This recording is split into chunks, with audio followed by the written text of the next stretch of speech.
Hello, this is Cesar. This video is for information purposes only. Everybody's special when it comes to tax. If you have a question, please reach out to me by email or by phone. And in this phone, you can use WhatsApp. In this phone, you can use WhatsApp and Signal. I am an enrolled agent licensed with the IRS, and I help US expats and not expats take care of their tax filings. I'm doing this video because I want everybody to give everybody a heads up that taxes will suck this year, and it will suck even more than last year. COVID really threw a wrench on everything, including the IRS. So they were like furloughed for some time, I believe. Not only for some time, but many times. I deal with the IRS throughout the year, and it was a nightmare. Many people complained they couldn't get anybody on the phone. I myself, as a tax professional, have a number I call, and I'm supposed to wait less, but I would still end up waiting 1.5 hours if I was lucky, because many times they call you disconnected, saying due to the high volume of calls, we cannot, take care of your issue at this moment, blah blah blah. So I'm still trying to reach one department of the IRS that I have not been able to. So that was bad, but 2022 is going to be worse.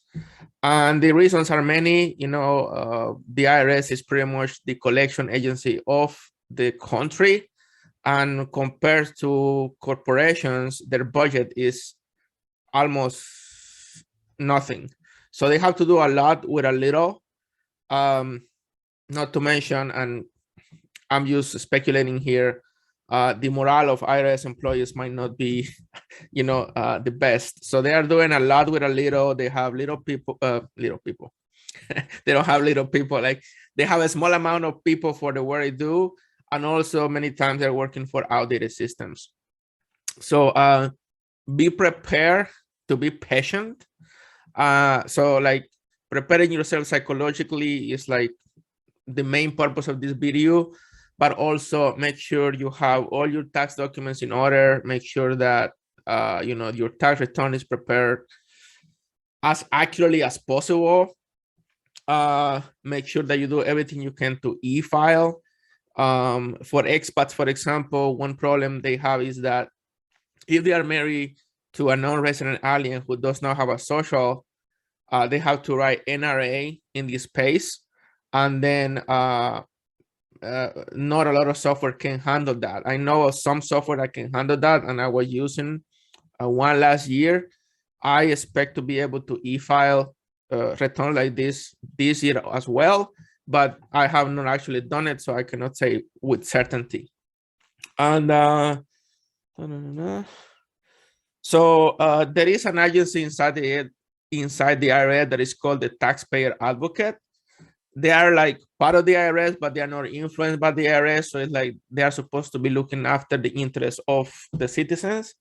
And they said that it's going to be worse this year. So prepare for it psychologically. If you're expecting a refund, try to file as soon as possible. Try to file electronically.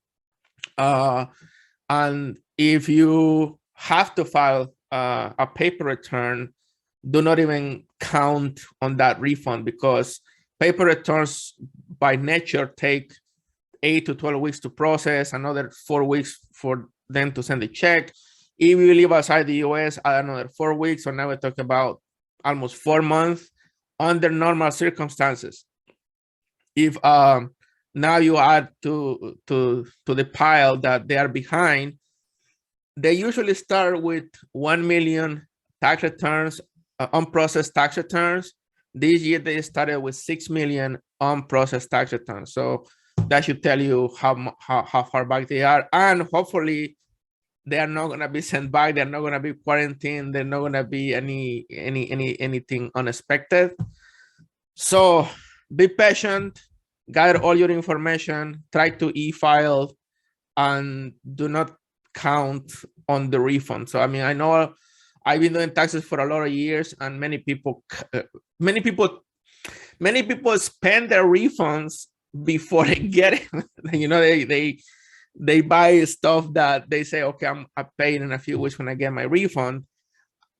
I don't think that's a good financial planning strategy overall, but in 2022 is even worse than before. So look, if you need to, you know, pay for something essential, you have to do what you have to do. But if you are gonna buy something that is not essential, then don't do it until you actually have the money in your hand. So if you have questions about anything related to tax, email me, give me a call. I'll gladly speak to you for a little bit at no charge.